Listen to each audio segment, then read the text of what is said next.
Hello everyone, welcome to Melvano app. Today we are going to learn about direction cosines of a line. Direction cosines के साथ साथ हम लोग जो है डायरेक्शन रेशियोज के बारे में भी यहाँ पर डिस्कशन करेंगे। तो बच्चों सबसे पहले तो हम ये समझते हैं कि डायरेक्शन कोसाइंस है क्या चीज़। मतलब अभी हमें यही नहीं पता कि डायरेक्शन कोसाइंस क्या है, क्योंकि हम तो पहली बार पढ़ रहे हैं, अभी तक हमारे सामने ऐसी कोई टर्म नहीं आई है। ठीक है, तो समझिए ज़रा क्या होता है। जैसे मान लीजिए सपोज ये हमारी एक्स एक्सिस है, ये लेट से हमारी वाई एक्सिस है और ये लेट से हमारी जेड एक्सिस है। ठीक है, अगर मान लीजिए ये कोई लाइन है, लेट से ये कोई लाइन है हमारी जो इस ओरिजिन से पास कर रही है। अब ये जो लाइन है ये एक्स एक्सिस के साथ बना रही होगी एंगल अल्फा, ठीक है, वाई एक्सिस के साथ कोई एंगल बना रही होगी बीटा, और जेड एक्सिस के साथ कोई एंगल बना रही होगी गामा। क्लियर है। अब यहां पर अक्सर बच्चे सोच बैठते हैं कि अल्फा प्लस बीटा ये 90 डिग्री होगा। वो क्या सोचते हैं कि अल्फा प्लस बीटा 90 डिग्री होगा। तो ऐसा मिसकंसेप्शन जिंदगी में कभी मत बनाना, खास तौर से 3D में, क्योंकि ये तब 90 होता अगर ये लाइन एक्स वाई प्लेन में होती। ये लाइन एक्स वाई प्लेन में नहीं है, ये लाइन एक्स वाई प्लेन में नहीं है अभी। ठीक है, तो जब ये एक्स वाई प्लेन में नहीं होगी तो अल्फा प्लस बीटा जो है वो 90 डिग्री हो, ऐसा जरूरी नहीं है। ठीक है, मैं बोल रहा हूं कि ऐसा जरूरी नहीं है, ऐसा होना मतलब हो भी सकता है, कभी नहीं भी हो सकता है। कब होगा? जब ये लाइन एक्स वाई प्लेन में लाई कर जाएगी तब हो जाएगा, लेकिन अगर एक्स वाई प्लेन में नहीं है तब नहीं होगा।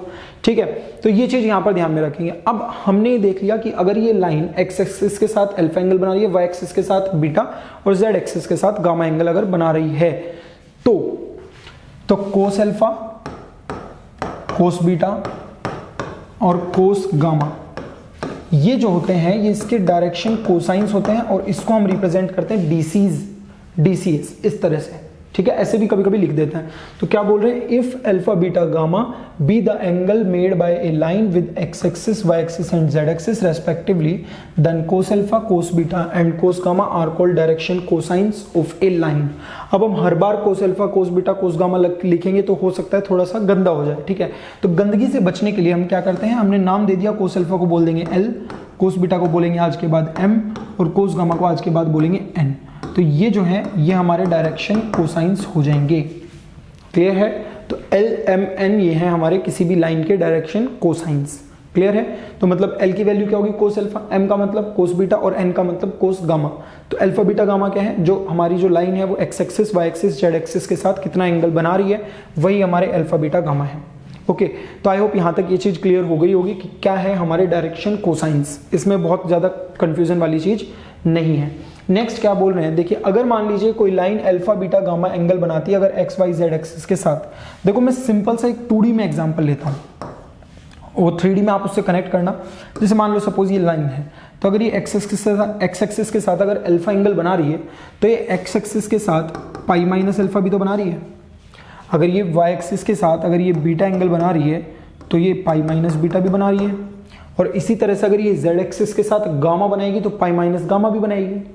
तो अगर एक पेयर मेरे पास अल्फा बीटा गामा का है तो वही बोल रहे हैं कि if a line makes alpha beta gamma with X Y Z axis, then pi minus alpha pi minus beta and pi minus gamma is another set of angle that line makes with principal axis. मतलब X Y Z axis के साथ जो angle और वो बना रही होगी वो pi minus alpha pi minus beta pi minus gamma भी बना रही होगी। तो अगर एल एम और एन अगर डायरेक्शन कोसाइंस है लाइन के, अगर L M N direction cosines है लाइन के, तो minus M minus L minus M और माइनस एन। क्यों ऐसा बोल रहा हूं? क्योंकि देखो अगर हम ये एंगल्स लेंगे तो क्या बन जाएंगे direction cosines? Pi minus alpha cos pi minus beta and cos pi minus gamma, यही तो बनेंगे। Cos pi minus alpha is minus cos alpha, cos pi minus beta is minus cos beta, cos pi minus gamma is minus cos gamma. तो इसको आप क्या लिख सकते हो? Minus L comma minus M comma minus N. तो यही यहां पर बोला जा रहा है कि एक सेट तो डायरेक्शन कोसाइंस का एल एम एन हो सकता है, दूसरा minus L minus M minus N भी हो सकता है। Is are if L M N are direction cosines of line, then minus L minus M minus N are also direction cosines of the same line. मतलब जिस line के direction cosines हमारे L M N होंगे उसी के minus L minus M minus N भी होंगे उसी लाइन के। नेक्स्ट क्या बोल रहे हैं since parallel lines have same directions. अब देखो जो पैरेलल लाइंस होंगी, मान लीजिए सपोज मैं एक लाइन ये ले रहा हूँ, एक लाइन ये ले रहा हूँ, तो दोनों पैरेलल हैं अगर, तो ऑब्वियसली जितना एंगल एक्स एक्सिस के साथ ये बना रही है उतने एक्स एक्सिस के साथ ये भी बनाएगी, जितना ये वाई एक्सिस के साथ बनाएगी उतना ये भी वाई एक्सिस के साथ बनाएगी, जितना ये जेड एक्सिस के साथ बनाएगी उतना ही ये भी जेड एक्सिस के साथ बनाएगी। तो इसका मतलब जब ये एंगल्स सेम बना रही हैं तो हम क्या बोल सकते हैं कि इनके डायरेक्शन कोसाइंस भी सेम होंगे, इनके डायरेक्शन कोसाइंस भी दोनों लाइंस के सेम होंगे। तो हमें पता है कि since parallel lines have same directions so in case of lines which do not pass through the origin. अब यहाँ पर आप देखो तो मैंने ओरिजिन से पास कराया इस लाइन को, मतलब हमारे ओरिजिन के साथ अगर हम देखते हैं तो हमारे लिए एंगल निकालना थोड़ा सा ईजी हो जाता है। तो हम क्या कर सकते हैं कि अगर कोई लाइन मेरी इस तरह से है, मतलब ये ओरिजिन से पास नहीं कर रही है, तो हम इसी के पैरेलल एक लाइन ले लेंगे जो ओरिजिन से पास कर रही होगी और उस लाइन के डायरेक्शन कोसाइंस निकाल लेंगे। जैसे ही ओरिजिन से पास करने वाली लाइन के आपने डायरेक्शन कोसाइंस निकाले तो तुरंत आपके उस लाइन के भी डायरेक्शन कोसाइंस आ जाएंगे। तो वही यहाँ पर बोल रहे हैं, so in case of lines which do not pass through the origin we can draw a parallel line passing through the origin and direction cosines of that line can be found. अगर कोई line ऐसी है जो origin से पास नहीं कर रही है, उसके डायरेक्शन कोसाइंस हमें बताने हैं, तो हम क्या करेंगे, उसी लाइन के पैरेलल एक लाइन ड्रॉ कर देंगे जो कि ओरिजिन से पास कर रही होगी और उस ओरिजिन से पास करने वाली लाइन के डायरेक्शन कोसाइंस हम निकाल लेंगे। जैसे ही आप उस लाइन के डायरेक्शन कोसाइंस निकालोगे तो आपके ओरिजिनल लाइन के डायरेक्शन कोसाइंस आ जाएंगे, क्योंकि दोनों के सेम ही तो हैं। ठीक है, तो ये हुई इतनी बात हमारी डायरेक्शन कोसाइंस के बारे में। अब इसके बाद कुछ इंपॉर्टेंट पॉइंट है, जैसे मान लीजिए आपको कोई लाइन दे दी, सपोज कोई वेक्टर दे दिया, अब आपको उसका अगर डायरेक्शन कोसाइन निकालना है तो क्या करेंगे। ठीक है, पहले हम कुछ डायरेक्शन कोसाइन में एक रिलेशन होता है उसको देख लेते हैं। तो क्या बोल रहे हैं यहाँ पर, अगर मान लीजिए आपके पास ए वेक्टर है हमारा A I cap plus B J cap plus C K cap, किसी भी वेक्टर को हम इसी तरह लिखते हैं आई जे के की फॉर्म में। अब बोल रहे हैं take a vector this parallel to a line whose direction cosines are to be found out। तो ये वेक्टर है और इसके डायरेक्शन में हमें क्या करना है, डायरेक्शन कोसाइंस फाइंड करने हैं। तो डायरेक्शन कोसाइंस निकालने के देखो, अगर मान लीजिए मैं मानता हूं कि इस वेक्टर का एक्स एक्सिस के साथ एंगल अगर अल्फा है, अगर एक्स एक्सिस के साथ एंगल अल्फा है तो हम क्या लिखेंगे, cos alpha is equals to, कैसे करोगे, इस वेक्टर का मतलब ये वेक्टर डॉट आई कैप, क्योंकि एक्स एक्सिस के डायरेक्शन में यूनिट वेक्टर क्या होगा, I cap upon mod A vector और मोड आई कैप। तो कैपिटल ए मतलब A vector dot I cap कितना हो जाएगा, देखो इसका डॉट प्रोडक्ट जब आप आई कैप के साथ लोगे तो A I cap dot I cap मतलब ए बन जाएगा, plus B J cap dot I cap 0 और सी K cap dot I cap 0। तो ए अपॉन मोड ए वेक्टर, क्योंकि आई कैप का मोड कितना होगा 1, तो ये आ गया आपका कोस अल्फा, या कोस अल्फा की जगह हम एल लिख सकते हैं, एल आ जाएगा। इसी तरह से अगर हम कोस बीटा की बात करें तो क्या होगा, वो होगा A vector dot J cap, क्योंकि वाई एक्सिस के साथ यूनिट, वाई एक्सिस की डायरेक्शन में यूनिट वेक्टर क्या होता है हमारा J cap upon mod A mod J cap. तो यहां से हम क्या लिख सकते हैं, M is equals to A dot J, जब आप इसका डॉट प्रोडक्ट जे कैप के साथ लोगे तो आपके पास केवल बी बचेगा, क्योंकि आई डॉट जे और आई डॉट के डॉट जे जो है वो 0 बन जाएगा अपॉन मोड ए। तो ये आ गया हमारा एम। अब इसी तरह से अगर हम बात करें कोस गामा की, तो कोस गामा क्या होगा हमारा, ए वेक्टर डॉट के cap upon mod A mode K cap. तो ए dot mode K cap sorry ए वेक्टर डॉट के कैप क्या होगा, अगर आप इसका डॉट प्रोडक्ट लो के कैप के साथ तो आई डॉट के कैप 0 होगा, जे डॉट के कैप भी 0 होगा, तो मोड के डॉट के कैप क्या बनेगा, मोड के, ठीक है, मोड के स्क्वायर। तो ए ये C into mod K cap square मतलब 1, तो C into 1 is 1, C into 1 is C upon mod A, और मोड के कैप कितना होगा 1। तो कोस गामा को हम क्या लिख सकते हैं, एन। तो आपने यहाँ पे एक चीज देखी कि एल इक्वल्स टू ये है, एम इक्वल्स टू ये है, एन इक्वल्स टू ये है, तो ये तीनों चीजें हमने यहाँ पर लिख दी। अब जरा आप ध्यान से देखो एक चीज, क्या देखिए, अगर मैं इन सब का स्क्वायर कर दूं और इनको ऐड कर दूं तो क्या बनेगा, L square plus M square plus N square. तो इधर बनेगा L square plus M square plus N square is equals to, ये बनेगा ए बाय मोड ए का square plus B by mod A का square plus C by mod A का square, A by mod A का square plus B by mod A का square plus C by mod A का square, ये बन जाएगा A by mod A का square मतलब A square by mod A square plus B square by mod A square plus C square by mod A square. तो यहां से आप क्या लिख सकते हो, A square plus B square plus C square by mod A square, और A vector का मॉड्यूलस क्या होगा, root over X A square plus B square plus C square. तो यहाँ से हम लिख सकते हैं root over A square plus B square plus C square का होल स्क्वायर। आप देखोगे तो ये रूट कैंसिल हो जाएगा, जो ऊपर लिखा है वही नीचे बनेगा, तो इसका मतलब ये वैल्यू कितनी आएगी 1। तो यहाँ से आप ये रिजल्ट लिख सकते हो कि L square plus M square plus N square is equals to 1। तो ये चीज़ हमेशा याद रखना कि डायरेक्शन कोसाइंस के स्क्वायर्स का जो सम होगा वो हमेशा कितना आने वाला है आपका 1। डायरेक्शन कोसाइंस के स्क्वायर्स का अगर हम सम देखेंगे तो वो हमेशा कितना आएगा हमारे पास 1। क्लियर है यहाँ तक? तो ये चीज़ हम यहाँ से देख सकते हैं कि इस तरह से हम लोग इस चीज़ को देख सकते हैं। ओके, नेक्स्ट अगर हम चलें तो नेक्स्ट क्या लिखा हुआ है यहाँ पर देखिए।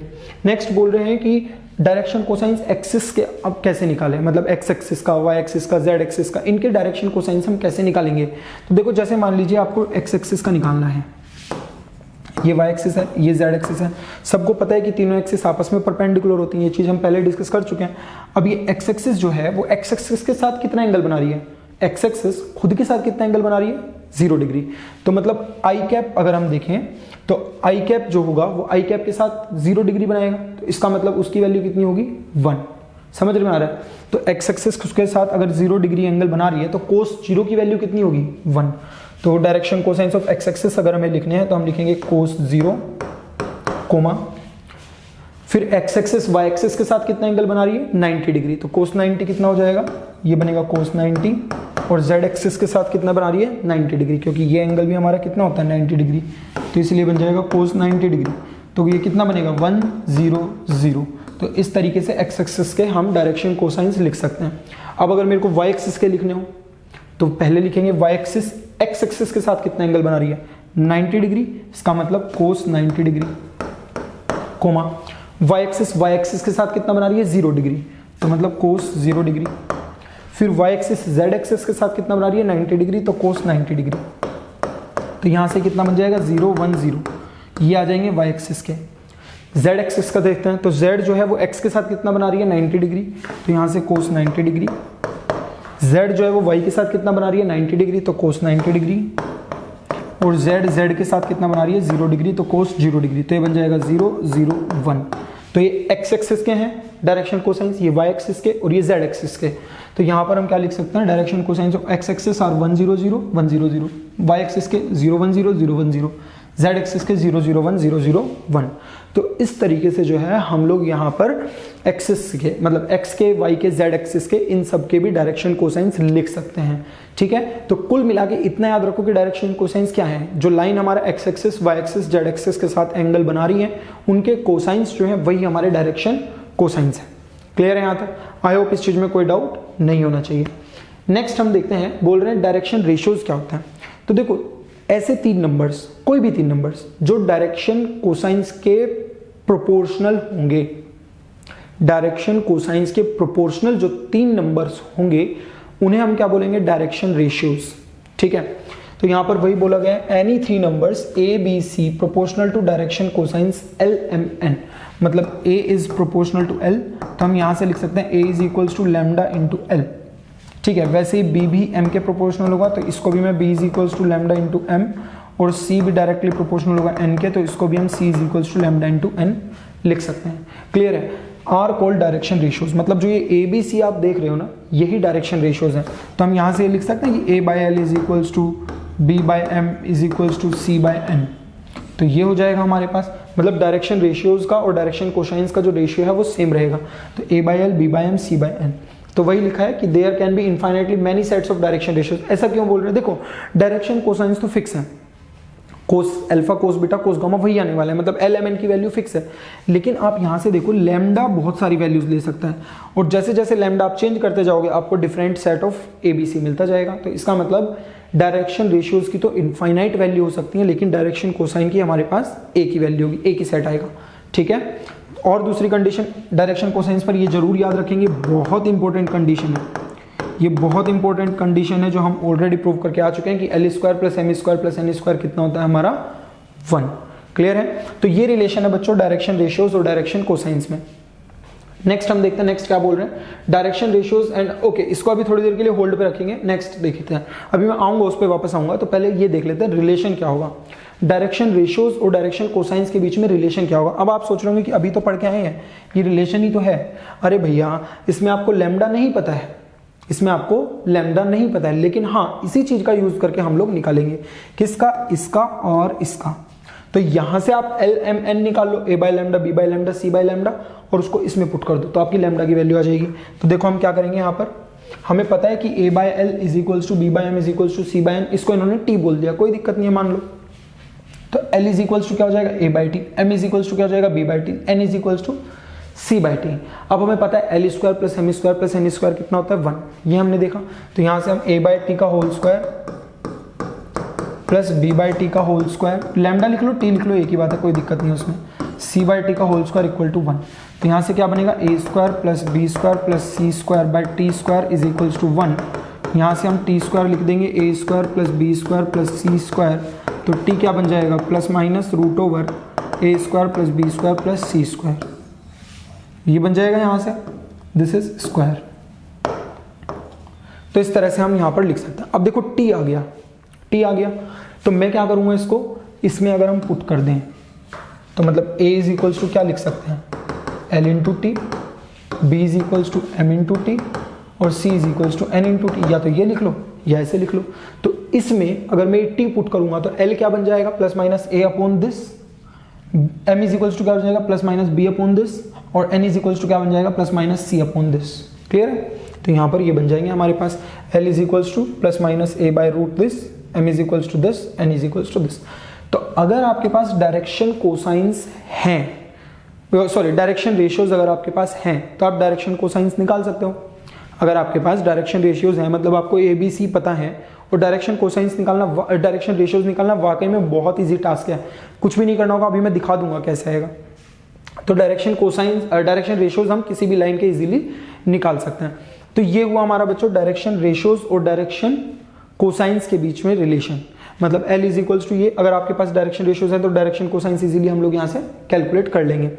ओके, तो ये हुआ। अब यहाँ पर इस पे वापस आ जाते हैं। देखो अब यहाँ पर क्या बोल रहे हैं, let A B be 2 points direction ratios of line A B. मतलब जैसे मान लीजिए सपोज ये ए है हमारा, ये बी है, ठीक है, ये ए है, ये बी है। तो यहाँ पर ए क्या होगा हमारा? x1 y1 z1, और ये बी क्या होगा हमारा? x2 y2 z2। अच्छा, अगर मैं आपको ए बी वैक्टर लिखने को बोलूँ तो क्या लिखोगे? ए बी वैक्टर क्या लिखेंगे? x2 minus x1 I cap plus y2 minus y1 J cap plus z2 minus z1 K cap. यही तो लिखेंगे हम, जो हमारा ए बी वैक्टर होगा वो ये हो जाएगा। अब हमें करना क्या है, बेसिकली हमें निकालने हैं क्या? Direction ratios. तो डायरेक्शन रेशियोज निकालने के लिए हम क्या करेंगे, हम देख लेंगे कि इसका आई कैप के साथ कितना बन रहा है एंगल। अगर हमें कोसाइंस निकालना है तो डिवाइड बाय, पहले इसको यूनिट वेक्टर बना के कर लेंगे, ठीक है। लेकिन अगर आपको कोसाइंस नहीं निकालना है, हमें डायरेक्ट रेशियोज निकालने हैं, तो कुछ भी नहीं करना, ये आई कैप का कंपोनेंट इसका डायरेक्शन रेशियो होगा, ये होगा और ये होगा, ठीक है। x2 minus x1, y2 minus y1, z2 minus z1, ये होंगे इसके डायरेक्शन रेशियोज। तो ये डायरेक्शन रेशियोज आ गए। क्लियर है? अब इन डायरेक्शन रेशियोज से मुझे डायरेक्शन कोसाइन लिखना है। तो इसको मैंने क्यों होल्ड पे रखा था अभी समझ में आ रहा है, क्योंकि अगर आपको कोसाइन और रेशियोज के बीच में, डायरेक्शन कोसाइंस और डायरेक्शन रेशियोज के बीच में रिलेशन नहीं पता होगा तो ये कैसे निकालोगे यहाँ पे, ठीक है। तो किसी भी लाइन को, दो पॉइंट्स को ज्वाइन करने वाली अगर कोई लाइन है और उसके आपको डायरेक्शन रेशियोज बताने हैं, तो उनके एक्स कोऑर्डिनेट्स का डिफरेंस, वाई कोऑर्डिनेट्स का डिफरेंस, जेड कोऑर्डिनेट का डिफरेंस, ये जो है आपको डायरेक्शन रेशियोज दे देगा। ओके, अब हमारे पास ये डायरेक्शन रेशियोज अगर आ गए हैं तो डायरेक्शन कोसाइंस निकालना कौन सी बड़ी बात है। x2 minus x1 upon plus minus root over x2 minus x1 whole square plus y2 minus y1 whole square plus z2 minus z1 whole square. तो इसको इन्होंने r बोल दिया, इस पूरे टर्म को इन्होंने r बोल दिया, और यहाँ पर direct r y2 minus y1 by r और z2 minus z1 bye r, जहाँ पर r क्या है आपका plus minus root over x2 minus x1 का whole square plus y2 minus y1 का whole square plus z2 minus z1 का whole square. और इस चीज को यहाँ पर सिग्मा के फॉर्म में लिख दिया कि मतलब सिग्मा जो है ये क्या रिप्रेजेंट करता है कि जैसे x के लिए लिखा है वैसे y के लिए लिखो, वैसे ही z के लिए लिखो। तो अगर कभी भी आपको ऐसे दो पॉइंट्स को ज्वाइन करने वाली लाइन गिवन है तो आपको डायरेक्ट क्या करना है, यहाँ पर हमें कुछ भी नहीं करना है, अपने कोई ए बी वेक्टर निकाल लो। ए बी वेक्टर आपने निकाल लिया तो आई का जो कॉम्पोनेंट होगा वो आपको आई का, जे का, के कैप, आई कैप, जे कैप, इनका जो कंपोनेंट्स होंगे वो आपको क्या दे देंगे, डायरेक्शन रेशियोज। डायरेक्शन रेशियोज हमारे पास आ गए तो डायरेक्शन कोसाइंस के लिए हम क्या करेंगे, उसके पूरे मैग्नीट्यूड से डिवाइड कर देंगे, मॉड्यूलस से डिवाइड कर देंगे, तो हमारे पास क्या आ जाएंगे यहाँ पर डायरेक्शन कोसाइंस आ जाएंगे। तो इस तरीके से हम लोग डायरेक्शन रेशियोज और डायरेक्शन कोसाइंस निकाल सकते हैं। अब यहाँ पर एक पॉइंट है, क्या लिखा हुआ है देखिए, यहाँ पर लास्ट पॉइंट है, ये बोल रहे हैं direction cosines of a line are unique. Direction cosines तो यूनिक होंगे, मतलब एल एम एन की कोई वैल्यूज जो होंगी वो यूनिक वैल्यूज होंगी, लेकिन डायरेक्शन रेशियोज जो होंगे वो इनफाइनाइट हो सकते हैं। क्यों? क्योंकि हमें पता है a is equals to lambda L होगा, b is equals to lambda M होगा, ये चीज मैं ऑलरेडी बता चुका हूँ, c is equals to lambda N. तो जैसे जैसे ही लैम्डा चेंज करेगा वैसे वैसे ये a b c भी अपनी इनफाइनाइट वैल्यूज लेते जाएंगे। लेकिन एल एम एन क्या है, कोस alpha, cos beta, cos gamma. Cos alpha की कोई स्पेसिफिक वैल्यू होगी क्योंकि अल्फा फिक्स्ड है, बीटा भी फिक्स है तो इसीलिए एम की भी, कोस बीटा की भी फिक्स्ड वैल्यू होगी, और गामा भी फिक्स है इसीलिए कोस गामा की भी एक फिक्स वैल्यू होगी, मतलब एन की भी एक फिक्स वैल्यू होगी। तो यहां पर जो एल एम एन है उनकी फिक्स्ड वैल्यूज होंगी और उसके अकॉर्डिंग ए बी सी आप कैलकुलेट कर सकते हो, मतलब इनफाइनाइट वैल्यूज आ जाएंगी ए बी सी की। तो okay, so this is all about direction ratios and direction cosines. अब हमारे जो नेक्स्ट लेक्चर्स हैं उनमें हम इन्हीं को यूज कर करके और चीजें देखने वाले हैं, कैसे हम इक्वेशन ऑफ लाइन लिखते हैं, और ये सब चीजें आगे आने वाले लेक्चर्स में आती जाएंगी। Okay, so this is all about direction ratios and direction cosines. Rest we will see in the upcoming lectures. So I hope you did follow this lecture. See you in the next one. Thank you.